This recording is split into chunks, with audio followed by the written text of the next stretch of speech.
Bienvenue au XIIIe siècle, en 1239, à Montmédy. Nous sommes à l'époque dans le comté de Chiny. Le comté de Chiny, c'est un pays autonome qui fait partie à l'époque du Saint-Empire romain germanique. Et vous allez le voir, Montmédy possède une particularité, c'est qu'elle va devenir tout simplement la capitale de ce comté. En effet, le comte de Chiny va décider tout simplement de quitter son vieux château poussiéreux de Chiny pour venir s'installer ici, à Montmédy. Mais pourquoi veut-il s'installer ici? Eh bien en fait, si on regarde un petit peu le paysage qui est autour de nous et qu'on se replonge dans ce XIIIe siècle, il faut imaginer qu'on est quand même aux trois frontières. Montmédy-Bas, le village de Frénois ici, toute la vallée que vous avez sur la gauche, font bien partie du comté de Chiny. En face de nous, sur notre droite, sur la rive, de l'autre côté de la rive de l'Autun et de la Chière, dont le village de Villers-Cloix qu'on peut apercevoir ici, et également en ligne d'horizon la Belgique actuelle, c'est le comté de Luxembourg. Et juste derrière nous, les forêts qui sont juste là, c'est déjà le comté de Bar, futur Bar-le-Duc. Vous imaginez bien, au XIIIe siècle, ces trois seigneurs ne pouvaient forcément pas bien s'entendre. Et donc le comte de Chiny, en plus de quitter tout simplement son vieux château de Chiny, qui décide de s'installer ici à Montmédy, il ne va pas simplement en faire une ville, il va construire littéralement, sur l'emplacement actuel de la citadelle de Montmédy, un château fort imprenable. Je vous emmène maintenant sur la place de l'Infirmerie. Aujourd'hui il ne reste plus grand chose, mais c'est bien là que se trouvait le château des comtes de Chiny. Suivez-moi. Et voici le château de Montmédy, enfin du moins ce qu'il en reste malheureusement. Parce que oui, quand les comtes de Chiny vont le construire, d'après les sources qu'on en a, le château est dit imprenable, vraiment très fort. Mais malheureusement, au cours de l'évolution, au Moyen-Âge, surtout à la fin du Moyen-Âge, on va inventer une nouvelle arme qui va énormément changer la façon de se fortifier et d'attaquer des châteaux. C'est la poudre à canon et l'arrivée de l'artillerie. Un château fort et aussi beau soit-il comme pouvait l'être celui de Montmédy, malheureusement face au canon il ne résiste pas beaucoup. Et donc dans les années 1540, on va prendre une décision très importante, c'est tout simplement de démonter l'entièreté du château qui se trouve ici et également toutes les murailles pour pouvoir tout simplement construire la forteresse que l'on connaît aujourd'hui. Et donc ici nous sommes devant ce qu'il nous reste en fait de ce qu'on appelle la cave du gouverneur. C'était ici que se trouvait la maison du gouverneur après la destruction du château, qui était tout simplement une aile de ce château. Mais malheureusement, vous le voyez, il ne nous en reste plus rien parce que tout a été détruit en 1880 quand on a construit les casemates serrées de rivière qui se trouvent ici, juste derrière moi. Les murs qu'on peut voir aujourd'hui ici datent de 1540, ils n'ont donc rien à voir avec l'époque médiévale. Mais il faut bien imaginer qu'en dessous de ces murs-là se cache la forteresse médiévale. Parce que oui, comme on l'a vu tout à l'heure, le comte de Chiny, il ne va pas simplement juste construire son petit château au bout de son rocher. Non, il va déjà penser à construire une ville attenante à son château, et pour cela, il va l'enceinturer d'une muraille de pierre. Imaginez un petit peu Montmédy comme la Carcassonne de Lorraine. Nous allons emprunter maintenant les gouffres de la citadelle pour rentrer directement dans les casemates serrées de rivière. Alors ça n'a rien à voir bien sûr avec le Moyen-Âge, mais il faut imaginer bien sûr que la citadelle c'est plus de 1000 ans d'histoire. Et donc chaque époque successive, on va reconstruire sur ce qui s'est passé auparavant. Donc pour aller voir aujourd'hui les restes médiévaux de Montmédy, il faut descendre profondément dans l'obscurité. Bien, nous voilà en bas directement au niveau des casemates serrées de rivière. Bon, comme vous le voyez, les militaires ne sont plus là, ils sont partis après la Première Guerre mondiale et les seuls habitants aujourd'hui de ces casemates, c'est les chauves-souris. Et on va voir ce qu'il nous reste des fortifications médiévales de Montmédy. Et pour ça, il va falloir s'engouffrer dans les méandres de la citadelle. Nous sommes maintenant dans les restes médiévaux de Montmédy. Alors nous ne sommes pas dans le château parce que malheureusement il ne reste rien, mais nous sommes dans la muraille. Donc ici c'est le passage qu'empruntaient les soldats pour pouvoir défendre directement la forteresse de Montmédy quand elle était assiégée à l'époque médiévale. Donc il nous reste malheureusement pas grand chose, on a seulement les murs qui sont ici qui servaient à la muraille et également une tour dans laquelle on va s'engouffrer.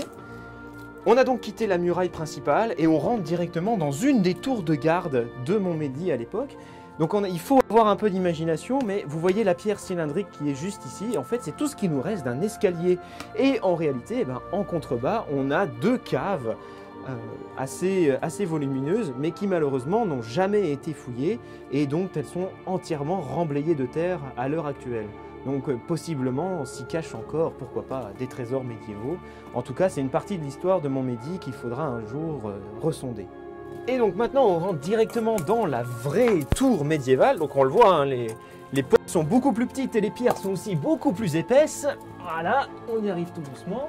Là, on est encore dans le couloir de la muraille pour arriver directement à la pièce principale qui se trouve juste derrière. Et donc voici les derniers restes que l'on a de l'époque médiévale. C'est cette pièce ronde, surtout avec ces arches que vous pouvez voir ici en croisée d'ogive et dont on voit le centre juste ici au-dessus. C'est quand même quelque chose d'assez émouvant quand on sait qu'il ne reste plus rien de l'époque médiévale ici à Montmédy, car tout a été démonté au cours de la Renaissance pour construire la citadelle en fait qu'on connaît actuellement. Donc c'est ça qui est assez amusant. Les pierres qui ont servi à la forteresse actuelle ont été totalement démontées de toutes ces structures, sauf cette partie-là qui, elle, est restée intacte et qui nous est très précieuse pour comprendre bien, tout simplement sur quoi on se repose ici dans la citadelle. Et nous voici ici à la poterne. Donc c'est une porte tout simplement qui était à l'extérieur de la muraille. Donc en fait aujourd'hui ici on voit, hein, tout a été reconstruit par la suite, mais il faut imaginer que c'était l'extérieur au Moyen-Âge. Il y avait ici tout simplement un chemin qui permettait d'accéder au fossé, puis directement à la ville basse de Montmédy. Donc les gardes étaient positionnés ici pour pouvoir protéger tout simplement l'entrée. Alors cette porte elle est quand même assez particulière parce qu'il y avait déjà une porte en bois qui venait fermer ici. Ça on le sait parce qu'on a encore les encoches ici dans la pierre où on venait directement mettre les poutres en chêne dans lesquelles on venait tirer ces poutres pour bloquer la porte. Et surtout, tout au-dessus, dans la pierre, on a encore la marque d'une herse, donc une énorme grille en fer ou en acier qu'on lâchait tout simplement quand l'ennemi arrivait. Et l'ennemi se retrouvait donc face à une grille en métal et derrière une porte en bois. La pièce où on était tout à l'heure, elle amenait également à une tour qui, pourquoi pas à l'époque, permettait directement de tirer sur les adversaires qui se trouvent à l'entrée. Quand le comte de Chiny va construire son château ici à Montmédy, il a tout de suite l'envie d'y atteler une ville juste à côté. Seul problème, c'est que les gens vont avoir beaucoup de mal à venir y vivre. Bon, même s'il construit une enceinte fortifiée et qui va protéger les gens, quand les gens vont venir s'installer ici à Montmédy, ils n'ont pas tellement envie parce que, déjà, il y a beaucoup de prises au vent. Et en plus de ça, on a du mal à s'en rendre compte ici à la citadelle, mais il n'y a pas beaucoup d'eau. Et même s'il y a des sources au cœur du rocher, si on veut aller chercher cette eau, on est obligé d'aller à plus de 90 mètres de profondeur. Donc imaginez à l'époque un petit peu, tout simplement, l'effort qu'il fallait pour aller chercher un seau d'eau. Donc, les gens ont du mal à venir vivre ici. Pour cela, le comte de Chiny va tout simplement donner ce qu'on appelle une charte de franchise. À l'époque, on est donc en 1239, et c'est là que le comte de Chiny va donner des lois spéciales, si vous voulez, aux habitants de Montmédy. En effet, si à l'époque vous décidez de vous installer à Montmédy-Haut, qu'est-ce qui se passe pour vous? Eh bien tout simplement pendant 10 ans, déjà vous ne payez pas d'impôts, ce qui est déjà pas trop mal. En plus de ça, si vous êtes commerçant, il n'y a pas non plus de taxes sur les échanges commerciaux, d'autant plus que le comte va faire en sorte d'y mettre des foires. Donc c'est-à-dire qu'on va faire des grands marchés pendant lesquels tout simplement les commerçants ils n'ont pas de taxes à payer lors de leurs échanges. Mais par contre, ça ce qu'ils ont oublié de dire, c'est que le comte touche quand même 2 fois la douane. Il touche une première fois la douane à la frontière, quand il passe les rivières pour venir dans le comté de Chiny, et également quand il rentre dans la ville. Il y a un droit de douane, il y a un péage à l'entrée de la ville. Ensuite, la population de Montmédy est aussi exemptée de service militaire. C'est-à-dire que par exemple, vous habitez Montmédy, le comte de Chiny, pour une raison X ou Y, décide de faire la guerre au comte de Luxembourg, vous n'avez pas à être appelé dans son armée. Bon, par contre, si l'armée ennemie arrive quand même au bas de les murailles et commence à vouloir incendier Montmédy, voilà, vous êtes quand même un petit peu obligé de défendre votre foyer. Là, ça va de soi. Mais en tout cas, pour tout ce qui est des guerres offensives du comte, vous n'avez pas à être intégré dans son armée. Malgré tout ça, la vie à Montmédy va se faire en 2 temps. C'est-à-dire que la plupart des gens vont vouloir s'installer à Montmédy-Bas, parce que tout simplement, grâce à la forteresse qui est ici en haut, on peut quand même venir s'y réfugier si jamais on est attaqué.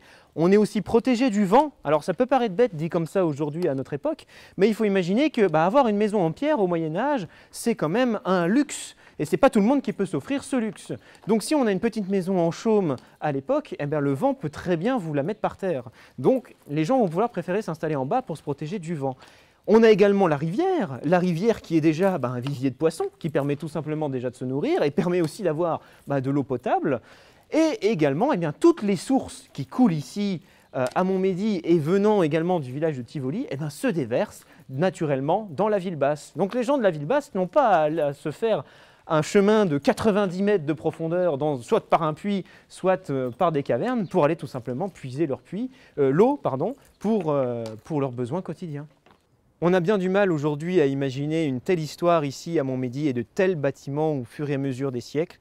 Et j'espère avoir permis de vous en montrer un aperçu ici à Montmédy. Merci et à bientôt.